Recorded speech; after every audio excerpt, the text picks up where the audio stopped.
जदि आपण ration card नाही ताहले आपण सरकारଙ୍କର बहुत गुडी योजना जोड़ा कि पाइबेनी जेमिति कि कालिया योजना पीएम किसान योजना बीएसकेवाई सुभद्रा योजना जोटा नुआ लॉन्च ହେଇଛି आ जदि अच्छी ताहले आधार कार्ड रो राशन कार्ड रो आधार कार्ड लिंक कटि जाउची कि केवाईसी कोन दरकार होची एन सब होची। चलंतु राशन कार्ड रे ई केवाईसी एवं आधार सहित राशन कार्ड लिंक विषय रे किछि इन्फॉर्मेशन जानिबा। आपण राशन कार्ड करिया पई ब्लॉक ऑफिस टी जाउतले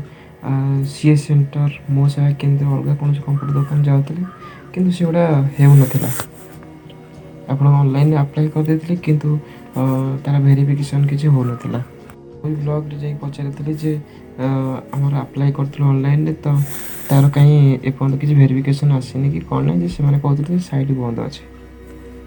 तो सरकार चेंज होला परे भी पेंडिंग कामटा प्रोसेसिंग हबो जोटा कि हमर जुलाई 1 तारिख रु कहै छी जहाँ भी पुराना 6 मास तलर जोडा सब अप्लाई हेतला सेगुरा कर सब लिस्ट प्रति डीलर मानो पाखु भी आसी गलानी आ अपन जहाँ भी अप्लाई करते तार सब वेरिफिकेशन हबो सेति पे आधार फादर सब दरकार हबो। आपण केन जानिबे आपनक राशन ने को माने मेंबर अछन मानकर जनक राशन ने 3-4 जण मेंबर अछंती जे केमती जानिबे जे से 4 जण के भितर के कटि छंती ना से 4 जण जाको से राशन ने अछंती कोन करिवे ना गोटे ऐप अछि जार ना होची मेरा राशन सेटा आपण प्ले स्टोर जाय कि डाउनलोड करंतु तापरे मु देखे देची वीडियो रे जाय कि डाउनलोड करंतु सेठी चेक करा पे ऑप्शन अछि। नेक्स्ट वीडियो रे मु कहिबे जे किपरि अप्लाई हबो कारण कहीं के ना मु जो मान कर अप्लाई करते तंक मान भी लिस्ट अछि जाके वेरीफाई पे आसी गलानी। तो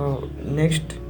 जदि आपण चाहउछंती जे जानिया पे केमिति अप्लाई हबो कि मु केमिति अप्लाई करथिली तो सेति पे चैनल को सब्सक्राइब कर रखि थांतु।